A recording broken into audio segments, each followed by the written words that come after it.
Magandang umaga mga bata. Ako nga pala si Binibining Janet Villaflor, ang inyong guro sa Pilipino. Bago tayo mag-umpisa, gusto ko munang ayusin nyo ang inyong mga upuan at pulutin ang inyong mga kalat. Sunod, tayo ay magdarasal. Ama, salamat po sa biyayang pinagkaloob niyo po sa amin. At sana po gabayan niyo po kami sa mga pagsubok na kinakaharap po namin ngayon. At sana po mapagtagumpayan ko po ang aking demo teaching.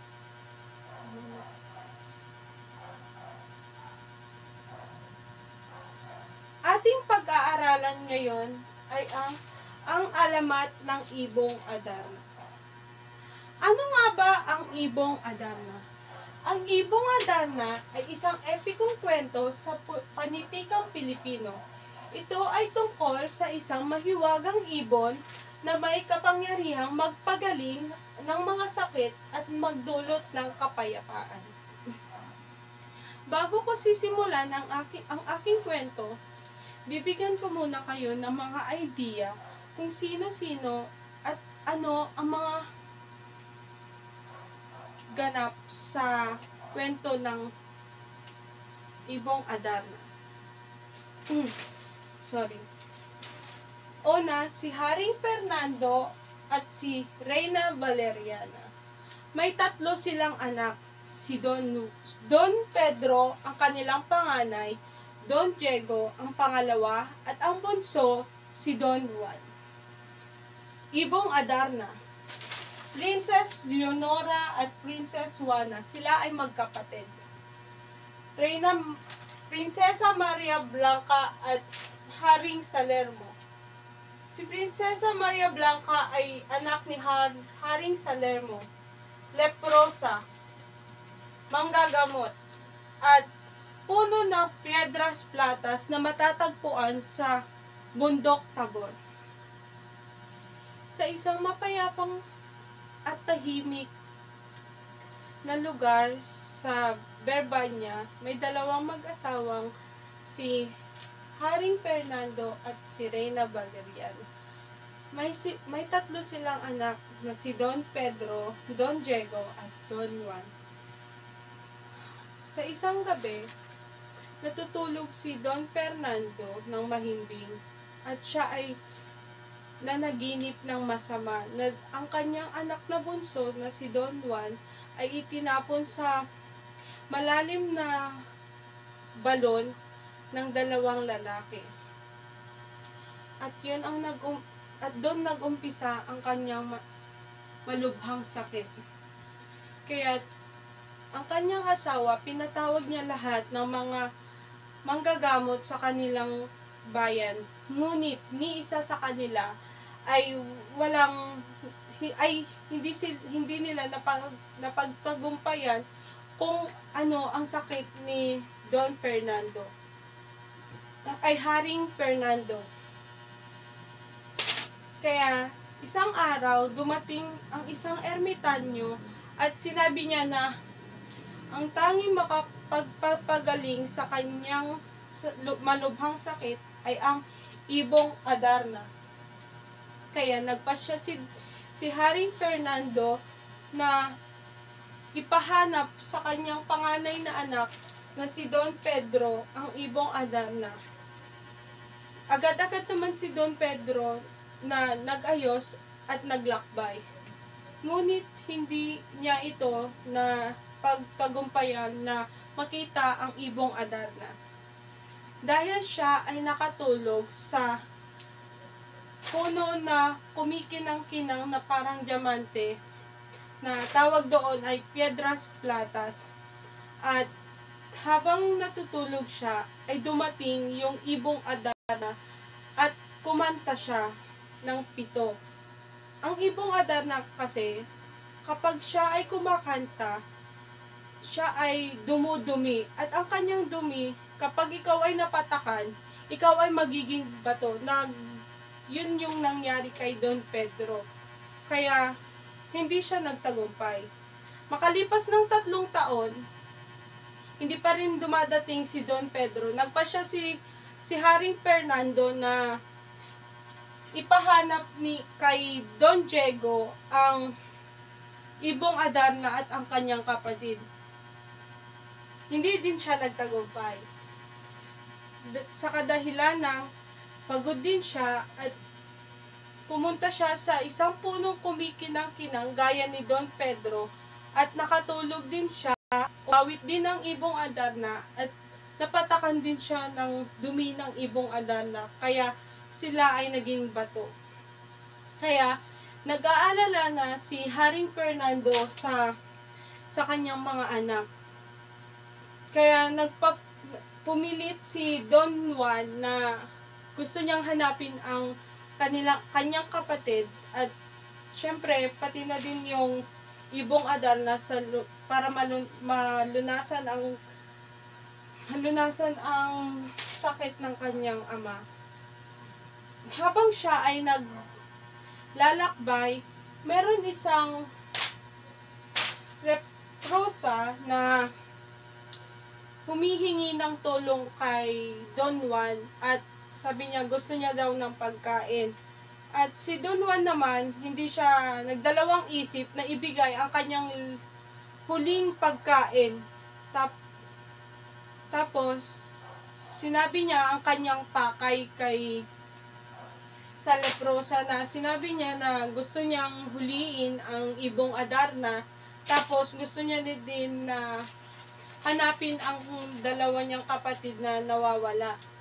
Kaya sinabi ng leprosa na tumungo siya sa isang kubo doon sa pinakamataas na bundok at doon niya matatagpuan ang ermitanyo. Kaya dali-dali naman na pumunta si Don Juan doon para hanapin ang ermitanyo. At kumatok siya at pinapasok ng ermitanyo si Don Juan. At biglang nagtaka si Don Juan na yung inihanda niyang pagkain ay yung tinapay na binigay niya kanina sa leprosa. Kaya napagtansya niya na ang leprosa at yung ermitanyo ay iisa lamang. Kaya binigyan siya ng mga kailangan niyang dalhin sa paghuli ng kanyang ang paghuli ng Ibong Adarna. Binigyan siya ng ermitanyo ng 7 dayap at matalim na labaha para siyang kutsilyo. Tapos, sabi ng ermitanyo, kapag umawit ang Ibong Adarna, sugatan niya ng parang ganito yung kamay niya at ibudbud niya yung dayap sa kanyang kamay para hindi siya makatulog. Kaya, tapos binigyan siya ng gintong lubid para doon niya itali ang Ibong Adarna. Dali-dali naman siyang pumunta doon sa Piedras Platas para huliin yung Ibong Adarna. Tapos dumating yung Ibong Adarna ng hating gabi at siya ay umawit. Bawat isang awit ng Ibong Adarna, hinihiwa ni Don Juan ang kanyang kamay at binubuhos yung isang dayap para magising siya sa sobrang sakit. Matapos ang kanyang pitong awit, nahuli ni Don Juan yung Ibong Adarna at tinali niya sa gintong lubid. At ang ginawa niya sa dalawa niyang kapatid ay binuhusan niya ng mainit na tubig. Ngunit, naiinggit si Don Pedro sa kanyang kapatid. Kaya, sinabihan niya si Don Diego sa kanyang balak kay Don Juan at sumang-ayon naman si Don Diego sa kanyang balak. Kaya binugbog nila si Don Juan at hinayaan at sila ay umalis bitbit ang Ibong Adarna. Pagkadating nila sa kanilang kaharian sa Berbanya, pumunta sila agad sa kwarto ng Haring Fernando at ibinigay yung ibong Adarna, ngunit hindi kumanta yung ibong Adarna. Tapos, si Don Juan naman ay naghuhumpisay at hindi niya magalaw yung kanyang mga katawan kasi nga binugbog siya. Tapos, gutom, lahat pagod. Tapos may mga sugat-sugat pa siya sa matalim na parang kutsilyo. Kaya, meron isang matanda na tumulong sa kanya na hinilot siya at siya ay biglang gumaling. Kaya, dali-dali naman siyang umuwi sa kanilang kaharian. At pumunta siya sa kanyang ama na si Haring Fernando at tapos biglang umawit yung ibong Adarna. At ang kanyang 7 awit ay kung ano yung ginawa ni Don Pedro at Don Diego sa kanilang bunsong kapatid. Kaya nagalit ang kanilang ama at gusto sana niyang parusahan yung dalawa niyang anak, ngunit nagmakaawa si Don Juan na wag na lang. Kaya nagpasalamat din yung dalawa, humingi ng sorry, ng tawad. Tapos isang gabi, habang si Don Juan ay binabantayan ang ibong Adarna, siya ay nakatulog. Ang dalawa niyang kapatid ay may masamang balak ulit. Ang ginawa nila, pinakawalan nila yung ibong Adarna, at ang ibong Adarna naman ang ibong Adarna naman ay lumipad papunta sa Piedras Platas kung saan siya namamahay. Tapos nagising si Don Juan at bigla niyang nakita na wala na pala yung ibong Adarna, kaya natakot siya na baka siya yung pagbintangan na nagpakawala sa ibon. Kaya nagpasya siya na pumunta sa Piedras Platas para hanapin ulit yung ibong Adarna. Habang siya ay natutulog sa Piedras Platas, biglang umawit yung ibong Adarna bigla siyang umawit sa binibigyan siya ng na meron isang magandang babae dun sa mga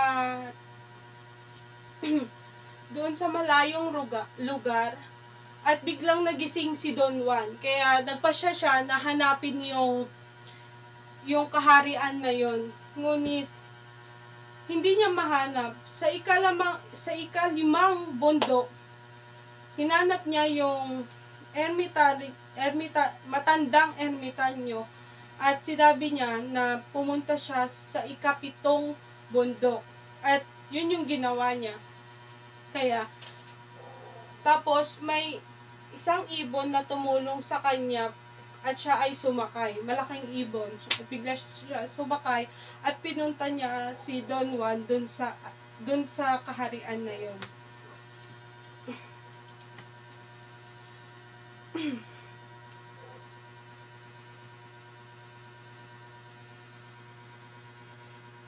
Tapos sa paglalakbay nila, nakadating si Don Juan sa palasyo. Tapos agad-agad niyang hinanap si Prinsesa Maria Blanca sa kaharian ng De los Cristales.